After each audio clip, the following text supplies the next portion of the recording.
नमस्कार. बीडमध्ये 843 ऊसतोड महिलांच्या गर्भपिशव्या काढल्या. ही बातमी वाचून प्रत्येकाला धक्का बसला.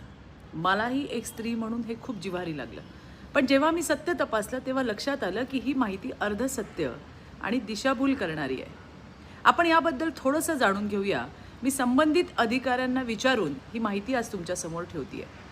ऊसतोड महिला कामगारांच्या आरोग्यासाठी 2019 पासून काही नियम आणि खबरदारी घेण्याच्या दृष्टीने शासनानं काही नियम बनवलेत.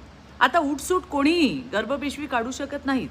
जर कुठल्या महिलेला गर्भपिशवीच्या संबंधित काही गंभीर त्रास असेल, फक्त तेव्हाच, तेही बीड जिल्हा शल्यचिकित्सकांची परवानगी घेऊन, मान्यता घेऊन, तिची तपासणी करून खरंच ती गर्भपिशवी काढण्याची गरज आहे का, तरच ही शस्त्रक्रिया केली जाते.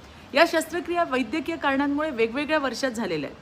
म्हणजे 2019 पासून तर बीड शल्यचिकित्सकांच्या अधिकृत तपासणीनंतर परवानगीशिवाय अशा शस्त्रक्रिया झाल्याच नाहीत.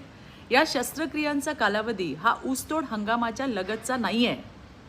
यापैकी 267 महिला मजुरांची गर्भाशयाची शस्त्रक्रिया ही 2019 ते ऑक्टोबर 2024 या कालावधीत बीडच्या जिल्हा रुग्णालयामध्ये शल्यचिकित्सकांच्या पूर्वपरवानगीने, तिच्या तपासणीने, तिला गरज आहे म्हणून आणि उर्वरित 576 महिला मजुरांची गर्भाशयाची शस्त्रक्रिया ही 2019 पूर्वीच झालेल्या आहेत.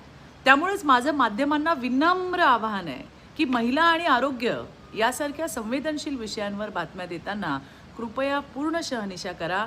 गैरसमज आणि भीती पसरवू नका. जय हिंद, जय महाराष्ट्र.